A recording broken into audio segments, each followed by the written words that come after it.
It, Stephen King. Con nosotros tenemos a la doctora Sandra Moreno con su ponencia Pandemia. Cada civilización se labra su propio destino. Apocalipsis. Doctora Sandra Moreno, bienvenida y muchas gracias por estar hoy con nosotros. Muchas gracias a todos y a todas. Muchas gracias al Semillero ISEM por la invitación. Y bueno, voy a empezar con esta charla que titulé Pandemias, cada civilización se labra su propio apocalipsis. Y la idea es hacer un recuento histórico desde las fiebres hemorrágicas de Atenas hasta un posible virus zombie. Pues nuevamente muchas gracias al Semillero por la invitación a esta cuarta versión de este evento que es bastante importante. Mi nombre es Sandra Moreno, yo soy profesora de Inmunología y Virología del Departamento de Ciencias Básicas de la Salud de la Pontificia Universidad Javeriana Cali. Bueno, en el título tenemos la palabra Apocalipsis. La palabra significa revelaciones. Es el último libro del Segundo Testamento de la Biblia en el que se narra que Juan recibe unas visiones que son unas, digámoslo así, revelaciones o profecías que algunos teólogos expertos mencionan que será el fin de los tiempos, pero hay otra corriente que dice que no necesariamente es el fin, que el apocalipsis puede ser el fin de algunas eras, de algunas generaciones, y que es algo cíclico que se puede ir repitiendo en el tiempo. Dentro de las visiones que narra Juan, él menciona 4 jinetes que traen desolación, muerte, caos al mundo y anteceden al juicio final. El tercero de esos jinetes es el que está en el caballo color café, que es el jinete de la muerte, y este jinete desata consigo las infecciones. Entonces, muchas culturas han determinado o concebido a las infecciones como castigo divino. Los griegos también lo consideraban así, ya sabemos todos también la leyenda griega de la caja de Pandora, que al abrirse libera también las infecciones. Entonces vamos a empezar a hacer este recuento y vamos a iniciar con la que se tiene, digamos, con la más antigua de la que se tiene registro, que es la plaga de Atenas, entre el 431 y el 411 antes de Cristo. El historiador que nos narra esta plaga es Tucídides y el contexto es Atenas en la guerra del Peloponeso, cuando se estaba enfrentando con los espartanos y estamos en el siglo de oro de Grecia, donde está floreciendo la medicina, la cultura, las ciencias, las artes y obviamente la política. Pericles es uno de los líderes y todos sabemos que Atenas era la gran ciudad amurallada y en la guerra pues decidieron concentrar a toda la población dentro de las murallas para protegerse, pero esa concentración finalmente favoreció la diseminación de una plaga que empezó a transmitirse rápidamente entre las personas, generando una manifestación muy aguda que conducía a muertes masivas, y esto hacía que tuvieran que acomodar los cuerpos en pilas, quemarlas, y esto hizo que incluso los espartanos se retiraran por el miedo al contagio. Tucídides en su narración habla de una serie de síntomas que podemos ver allí en la columna del lado izquierdo, síntomas de una manifestación muy sistémica dentro de los cuales se resalta la fiebre, las hemorragias, pero también algunos síntomas muy inusuales. Los investigadores y expertos, al tratar de analizar o tratar de dilucidar cuál fue la causa de la plaga, pues se basaron en los síntomas y pues hay algunos que son los más discutidos, otros que son posibles y definitivamente por la gran cantidad hay unos autores que dicen que pudo haber sido la combinación de varios microorganismos. Luego pasamos a la plaga antonina, ya en el siglo II después de Cristo, entre el 165 y 180, quien es el historiador que nos habla de esta plaga es el propio Galeno, y él en este momento pues ya estamos en el Imperio Romano.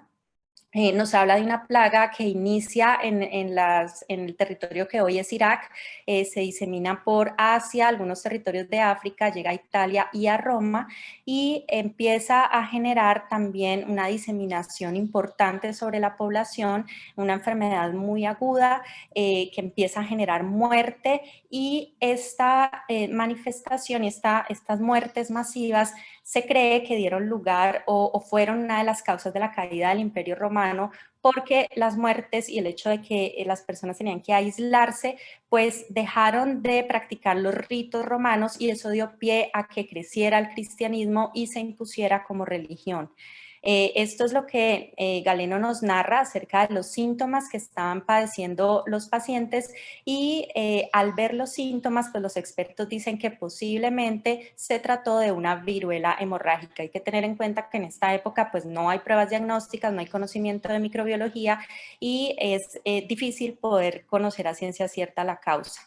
Pasamos ya al siglo VI, en la plaga justiniana, ya estamos en el Imperio Bizantino, y el emperador Justiniano pues estaba a cargo de este imperio, estaba el imperio en plenas guerras contra los persas, además conquistando una gran cantidad de territorios en África, reconquistando el norte de Italia, y el movimiento de las tropas militares pues favoreció la diseminación de una plaga.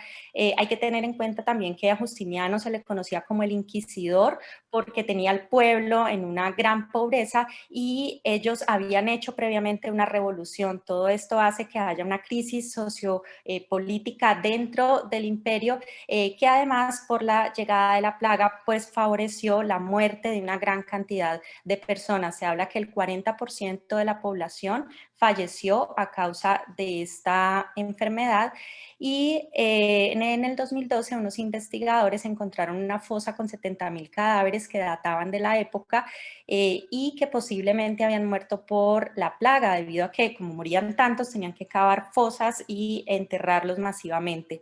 En estas entonces hacen un análisis, y de la pulpa dental de los dientes logran extraer ADN de una bacteria conocida como Yersinia pestis. Yersinia pestis se transmite por la picadura de las pulgas, y las pulgas son transmitidas a su vez por la rata negra. Esta peste se cree que vino desde Etiopía, llegó a Egipto, Asia y también a algunas zonas de Europa, causando entonces posiblemente la peste bubónica, que generaba, entre otras manifestaciones, gangrena en las zonas distales, como podemos ver en la fotografía. Más adelante, entonces, ya en plena Edad Media, en el año 1334, surge en China la conocida peste negra. Nuevamente, repetimos aquí el agente etiológico, porque la peste negra, también conocida como peste bubónica, se generó a partir también de esta bacteria Yersinia pestis. El microorganismo, pues, se pudo transmitir o pudo migrar hacia Europa a través de toda la ruta del comercio de seda, debido al movimiento de las tropas, de algunas tropas militares, pero también de los comerciantes que lograron transportar a la rata negra, y estas ratas aprovechan la sobrepoblación que ya se estaba presentando en las ciudades de Europa y empiezan a crecer, a proliferar y entonces a transmitir esta peste negra. Los pacientes entonces, pues de acuerdo a lo que nos narra la literatura, tenían síntomas de fiebre, diarrea, también algunos síntomas en el sistema nervioso, porque se generaban desorientaciones, alucinaciones, y la presencia de bubones, que es la inflamación de las cadenas ganglionares en cuello, en ingle, en axilas, obviamente la gangrena en zonas distales. Los pacientes, la infección, pues si bien pasa a través del transporte de las ratas, de la pulga que se va transmitiendo, pues también una vez los humanos se infectan pueden transmitirla a través de los aerosoles. Y surge entonces toda una plaga que se riega por toda la población. Se habla de 150 millones de muertes, un tercio de la población mundial para la época, lo cual fue devastador desde el punto de vista de la economía, y se pierde la división entre las clases pobres y las clases altas, lo que da lugar al surgimiento en ese momento de la clase media. Aparecen los doctores de la peste. Los doctores de la peste eran médicos a los que se les encomendó la misión de atender a los pacientes que padecían esta enfermedad. Ellos diseñaron estos trajes para tratar de protegerse, proteger todo su cuerpo, y además unas máscaras con un pico que ellos pensaban que los protegía de todos estos aerosoles y podían atender a los pacientes. Dentro de los doctores de la peste hay dos muy famosos, Paracelso y Nostradamus, digamos, participaron allí. Todo esto también dio lugar a que Nostradamus desarrollara una serie de, digámoslo así, preparados para tratar de aliviar a los individuos a base de hierbas, y también pues el hecho del aislamiento favoreció la escritura de las profecías que nosotros conocemos. Como no había estudios científicos en la época, no se podía darle un origen a la peste, no se sabía cuál era la causa, y entonces surgen las supersticiones. Algunos decían que como hubo una alineación de 3 planetas en la época, esa había sido la causa. Otros, los extremistas religiosos, hablaban de un castigo divino e incluso culparon a algunas personas de otras religiones, como los judíos o como los cristianos no católicos, a quienes acusaron de envenenar el agua y los masacraron o quemaron. Más tarde, entonces, aparece la viruela entre los siglos XVI y XVIII. Bueno, realmente la viruela, hay registros desde hace 10.000 años, pero en los siglos XVI y XVIII, pues hubo una real pandemia, porque ya estamos en la época donde están las colonias en América y hay viajes constantes entre Europa y América. Los barcos además viajaban llenos con una gran cantidad de esclavos, lo que favorecía entonces la transmisión, pero además la llegada del virus a América, teniendo en cuenta que los aborígenes no tenían experiencia inmunológica con el mismo, pues fue realmente arrasador y acabó con una gran cantidad de población aborigen. En Europa también causó muchas muertes, y a finales del siglo XVIII es cuando Edward Jenner desarrolla la vacuna. Esta vacuna empieza a distribuirse por toda Europa. Sin embargo, no era suficiente para que llegaran a las colonias. Y hay un registro de que Antonio Nariño, uno de los próceres de la independencia en Colombia, pudo, a partir de la fórmula de Jenner, sintetizar una vacuna estando en prisión que permitió disminuir el contagio o la transmisión en la Nueva Granada. Ya en el siglo XX, entonces, hablamos de la gripe española causada por el virus de la influenza H1N1 en 1918. El contexto es la Primera Guerra Mundial y resulta que el virus parece que apareció por primera vez en algunas tropas estadounidenses. Hay otros que dicen que apareció en tropas austriacas, pero estos países, como estaban en pleno en el conflicto, pues no dieron a conocer las noticias para no alertar al enemigo, hablando de que sus tropas estaban enfermas y para no desmotivar a los soldados. España se había declarado imparcial en la guerra y por eso tenía libertad de prensa, y fue quien empezó a alertar acerca de la plaga, y por esa razón se llama la gripe española. La gripe española, entonces, pues se disemina mucho más fácil entre los soldados y los militares debido a las concentraciones que ellos tenían en los campamentos militares, pero pronto pasó a la población civil y hubo una diseminación bastante grande. Se habla que más o menos el 40% de la población se infectó, que murieron el 20% de toda la población mundial, y solamente en el primer año de la peste murieron 100 millones, algo cercano a la peste negra, que fue casi un siglo, ¿no? Aquí era en un tiempo mucho más corto. Las medidas de cuarentena ayudaron un poco, sin embargo, pues esto contribuyó incluso al final de la guerra, y debido a que los hombres fueron los más afectados, porque eran los soldados, pues cuando se acaba la guerra, obviamente llega una profunda crisis económica y son las mujeres las que tienen que ir a las fábricas para producir. Entonces aquí empieza el trabajo de las mujeres. En el mismo siglo XX ya vamos un poco más hacia el final del siglo, en los años 80, 1981 específicamente, en Los Ángeles, 5 hombres homosexuales, varones homosexuales, llegan con una cantidad de infecciones inusuales y oportunistas que conducen a la muerte. En ese momento pues se hace un análisis y se encuentra que el número de linfocitos TCD4 de estos individuos estaba muy bajo. Entonces ya se empieza a hablar que posiblemente tenían una inmunodeficiencia. Sin embargo, este caso era compatible con otros casos que se habían visto antes, en 1959 en África, 1961, 1967 en Estados Unidos, en 1975 en Finlandia, y para esa época pues realmente toda esa gran cantidad de síntomas pues era algo muy inespecífico y no se conocía. Entonces, cuando ya se determinó que era una inmunodeficiencia, empiezan a investigar y en 1983 Luc Montagny en Francia y Robert Gallo en Estados Unidos, pues descubren al virus del VIH, lo cual les dio el premio Nobel. Sin embargo, aunque se descubre en los 80, se conoce que el virus posiblemente pasó a los humanos desde los primates no humanos como el gorila, el chimpancé y el mangabey en 1920. En estos primates pues se conoce que el virus no generaba ninguna patología, ninguna enfermedad, ellos eran portadores asintomáticos, pero el cruce de especies fue lo que generó en los humanos el síndrome de inmunodeficiencia que hoy conocemos como SIDA. La OMS nos habla de 37.9 millones de infectados, pues realmente es una pandemia porque se ha diseminado por todo el planeta. África es el continente más afectado, el 25% de la población africana tiene casos de VIH-Sida, lo cual pues es alarmante. Para Colombia a 2019 nos reportaban 109.056 casos. Cuando hablamos de regiones y nos centramos al Valle del Cauca, estamos en el segundo lugar de los casos totales, de la prevalencia total, pero cuando hablamos de incidencia de casos nuevos, nos encontramos en el cuarto lugar después de Quindío, Risaralda y Cartagena. Quindío, Risaralda y Cartagena son zonas turísticas que todos conocemos y el auge del turismo favorece también el turismo sexual.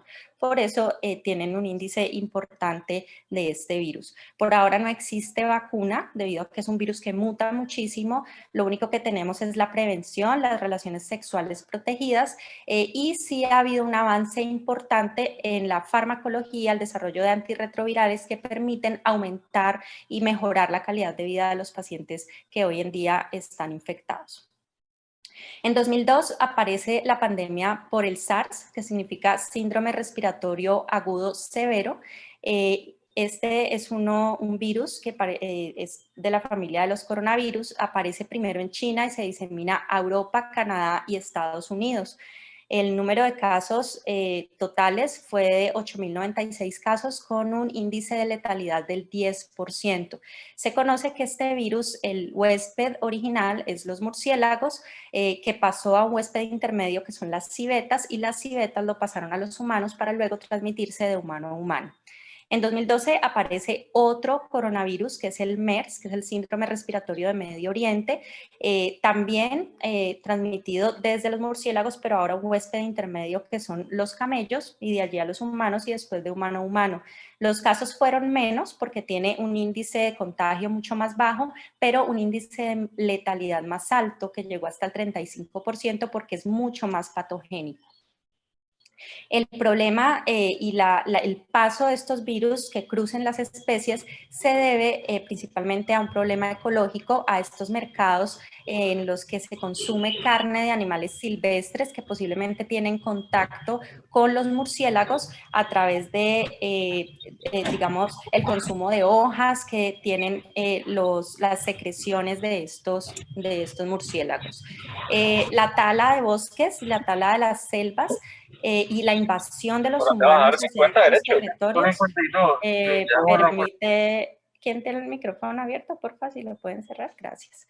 La invasión entonces de nosotros los humanos hasta estos territorios silvestres, pues ha permitido que estos virus se liberen de sus huéspedes, desde sus reservorios naturales y realmente se considera pues un problema que inicia desde la parte ecológica, desde el desequilibrio ecológico.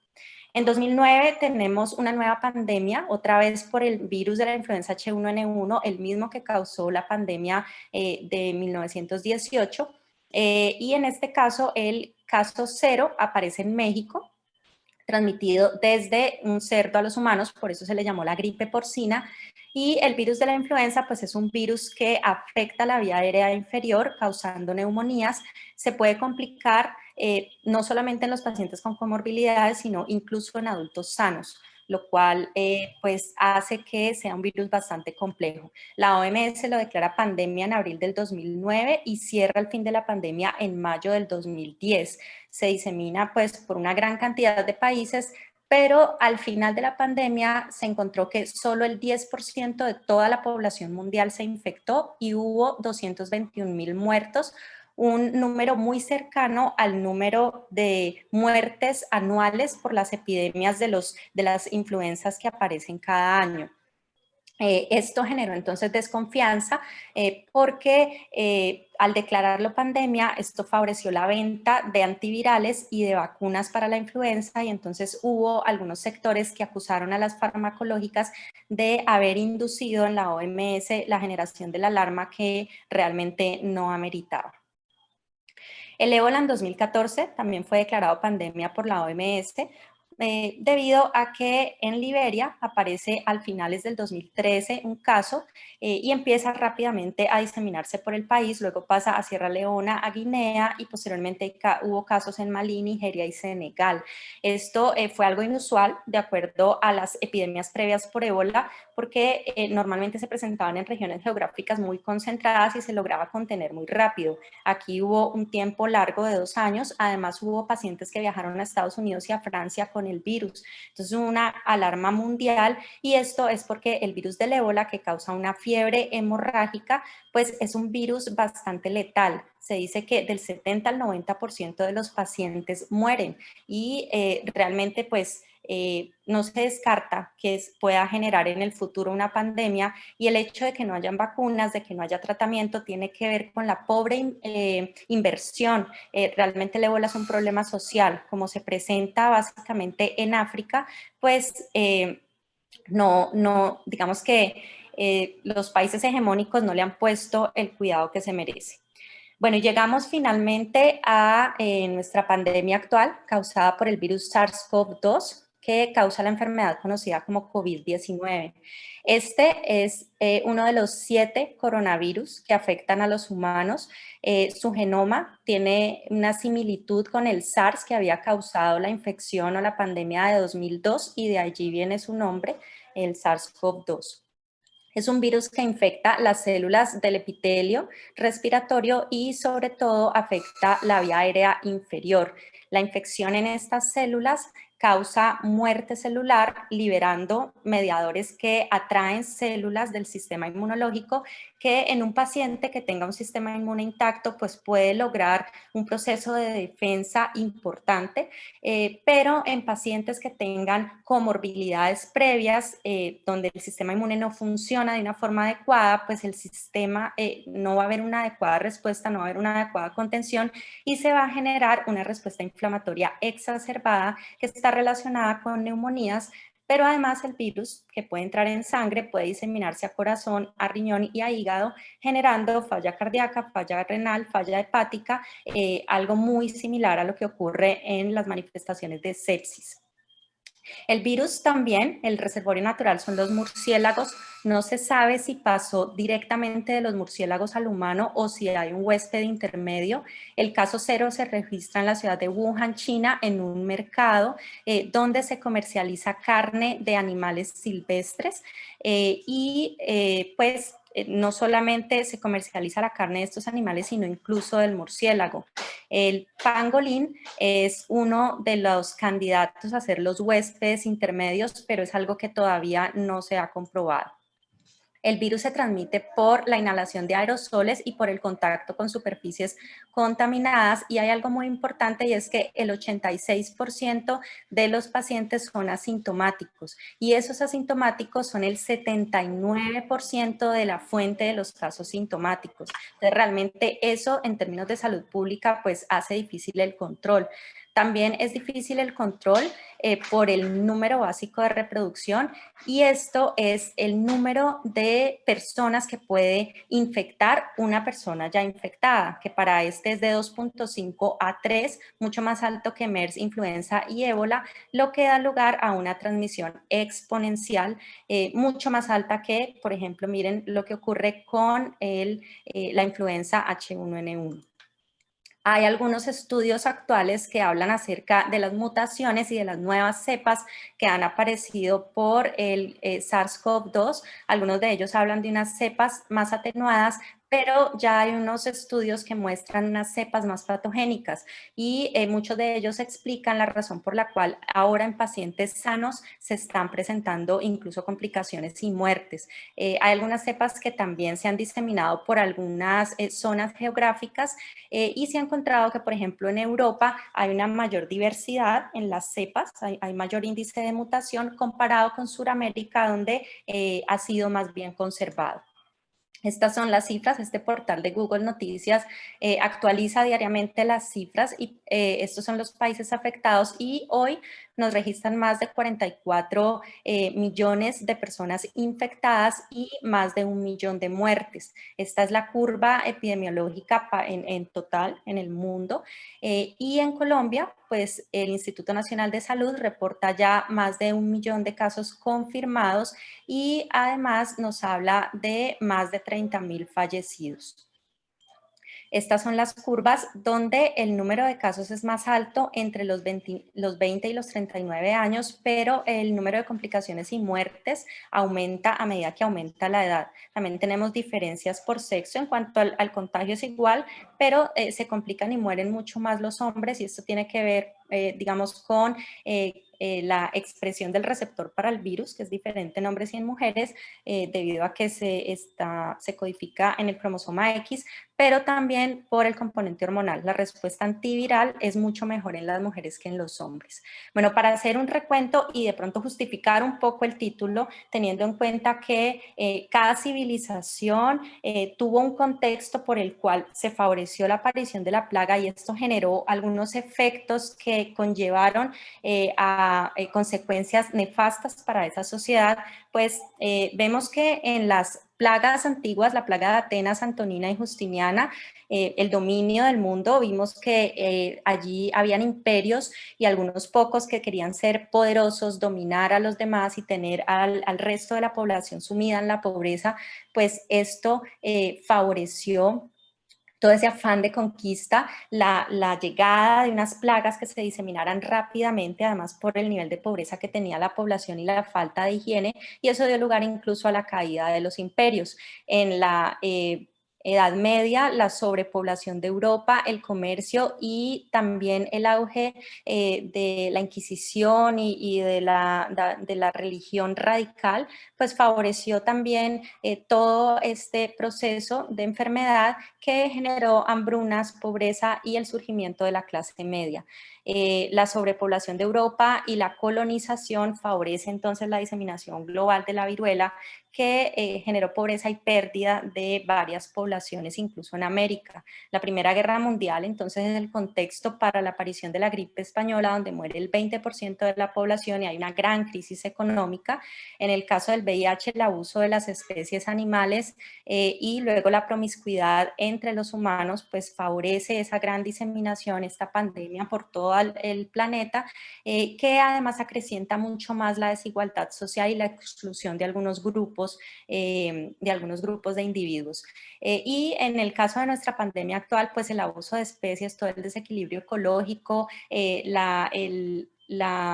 digamos, el abuso de los recursos naturales, pues favorece la salida de estos virus desde algunos huéspedes naturales porque el SARS-CoV-2 aparece en nuestro caso cero en 2019, pero se cree que lleva 20 años circulando entre los animales. Y bueno, sabemos que esto nos va a traer al final de la pandemia unas consecuencias económicas bastante complejas y se habla incluso del fin de un régimen mundial. El neoliberalismo, que es lo que prima actualmente, al parecer es un régimen que va a caer y algunos expertos incluso plantean una nueva economía y un nuevo planteamiento bancario. ¿Y qué se nos espera en un futuro respecto a todo este daño que estamos haciendo al planeta, toda esta afectación ecológica? Pues se espera que hayan nuevos virus que puedan generar también caos. Miren que de todas las plagas que hemos visto, la mayoría son virus, y esto es porque los virus tienen esa tendencia a mutar, porque además han encontrado un organismo que son los murciélagos, muy interesante para utilizarlo como reservorio, y esto es porque los investigadores han encontrado que los murciélagos tienen ciertos genes que impiden la replicación de los virus, que impiden que los virus los enfermen. De tal manera que ellos son portadores, son como recipientes de estos virus, y en la medida que se van afectando sus hábitats, pues pueden pasar a otros animales, y en la medida que estamos generando muerte a estos animales, que los estamos cazando, que los estamos utilizando, pues podemos generar el paso a nosotros. Y bueno, hay candidatos. Los candidatos son el arenavirus, que es el causante de las fiebres hemorrágicas americanas.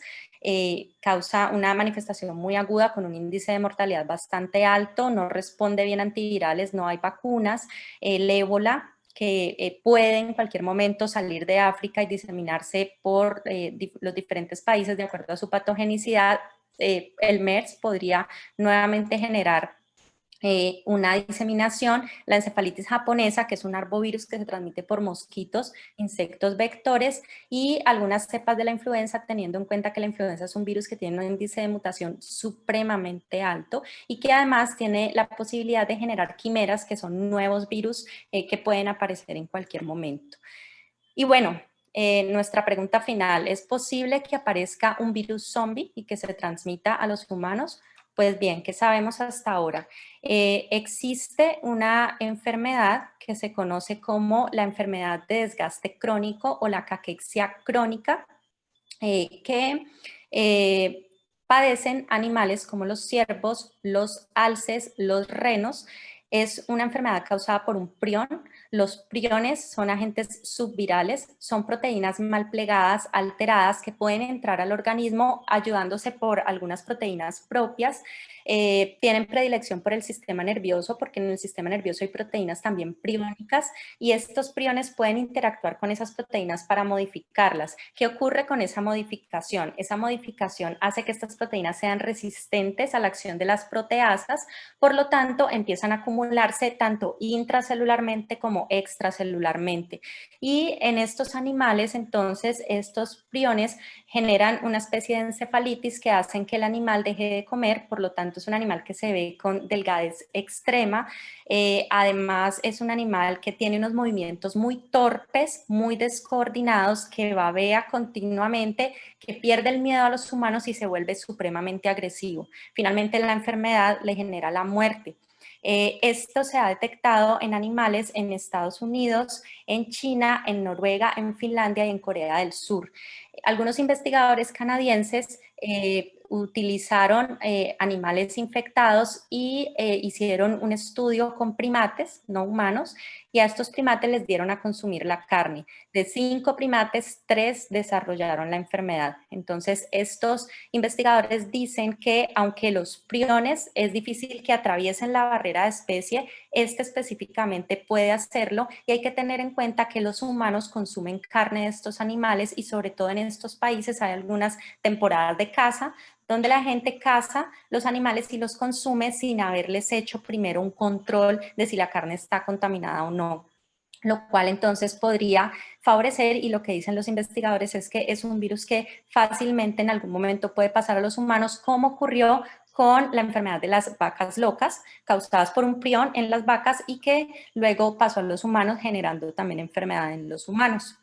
Hay otra enfermedad que es la enfermedad de Newcastle en las aves. Es una enfermedad producida por un virus de la parainfluenza que en las palomas genera un estado de encefalitis que hace que también haya movimientos descoordinados, que no puedan sostenerse adecuadamente, que pierdan el equilibrio, que además no se alerten, por ejemplo, frente a las bocinas de los autos, y estas palomas que están infectadas vuelan directamente hacia los humanos y se vuelven supremamente agresivas.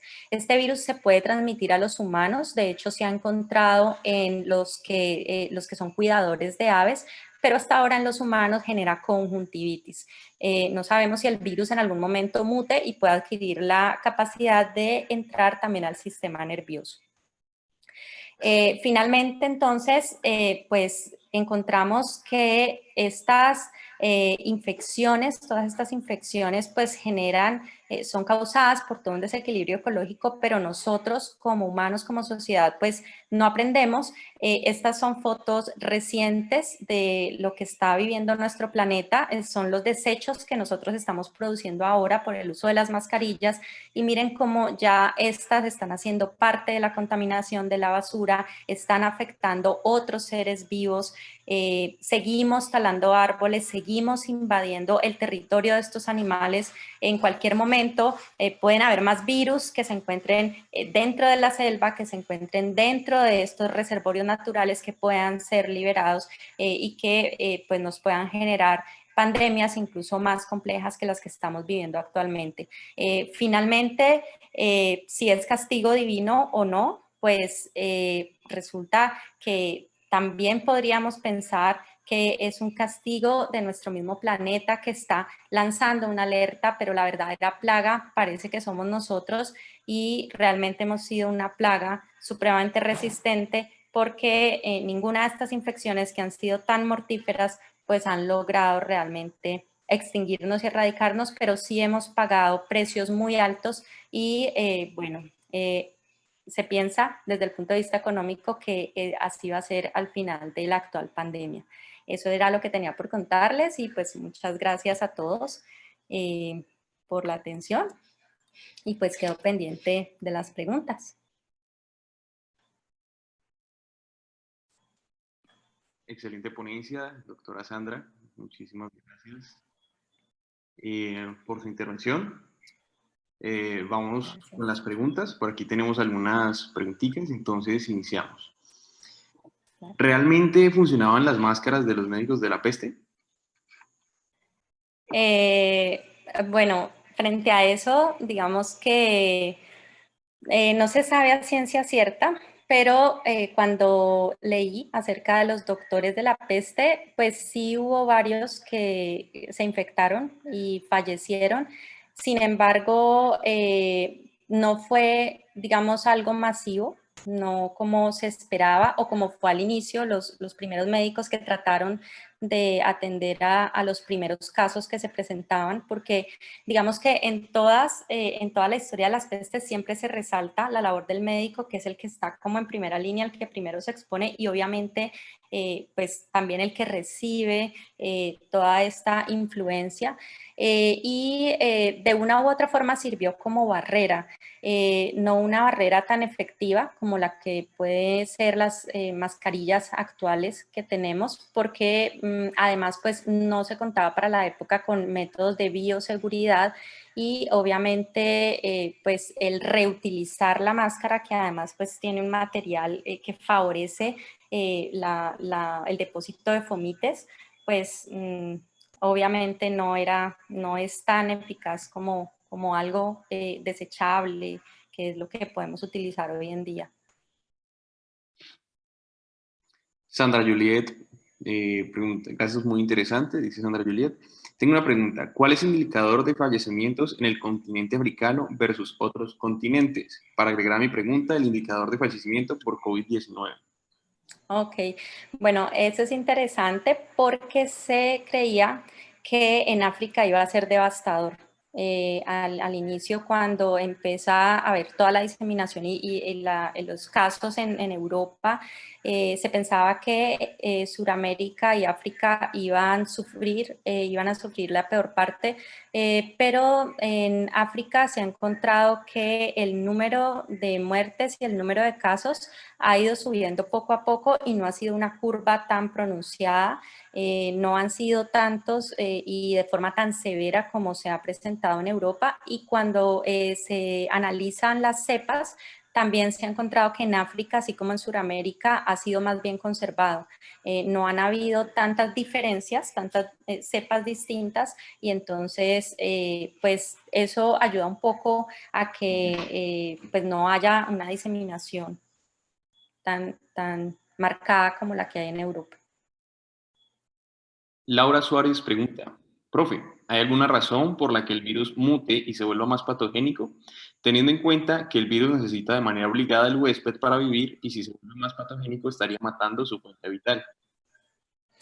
Sí, Laura, eso es súper interesante, ¿no? En los virus, y qué bueno que tú nos cuentas esto, que nos compartes este conocimiento. Esa es una estrategia muy interesante. A los virus no les interesa matar el huésped, y los virus más desarrollados, y se habla como que los virus más evolucionados, son aquellos que logran mantener al huésped vivo, aquellos que incluso generan infecciones que pueden ser crónicas, y el hecho de disminuir la patogenicidad pues es una estrategia de estos virus. Sin embargo, las mutaciones a veces son al azar, y a veces no hay como un control, digámoslo así, sobre todo porque estos son virus de RNA, y esto da lugar a que dentro de ese proceso de mutación pues aparezcan algunas cepas que sí son más atenuadas, pero otras que sí quedan con un poco,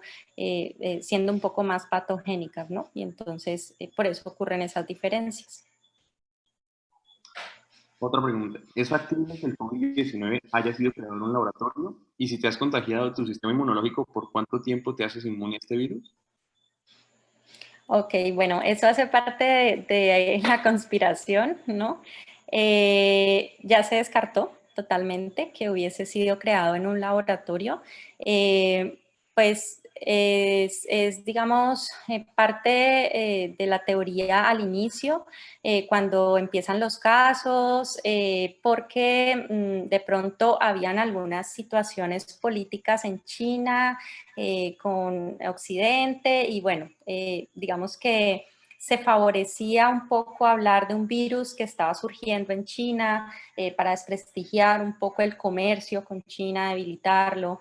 Sin embargo, pues hoy en día ya esto se ha caído porque la investigación científica pues ha comprobado que evidentemente el virus es un virus totalmente nuevo, que aparece de forma espontánea a partir del reservorio, y pues la presencia del virus en los murciélagos y el tipo de modificación que tiene en el gen, pues definitivamente permite determinar que es un virus que surgió de forma natural.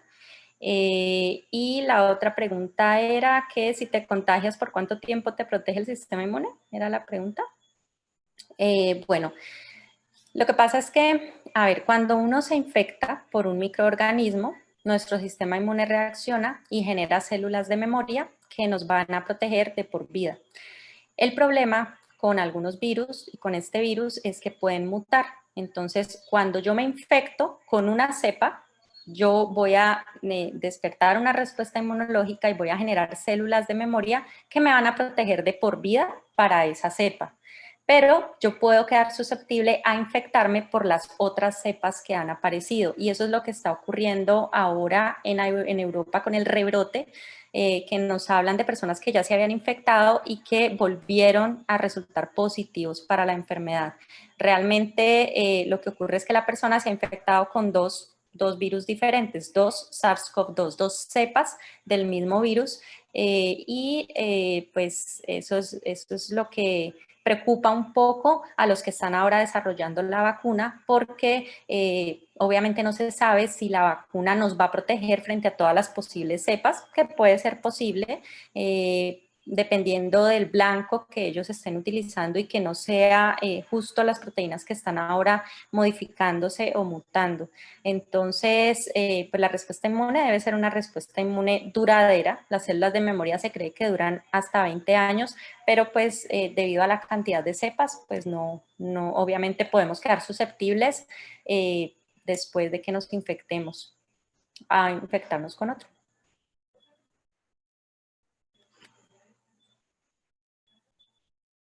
El micrófono, no te escucho. Qué pena. Tranquilo. Muchísimas gracias por su ponencia, doctora. Excelente ponencia. Muchas gracias por su tiempo. En nombre de Semillero le agradecemos por su tiempo.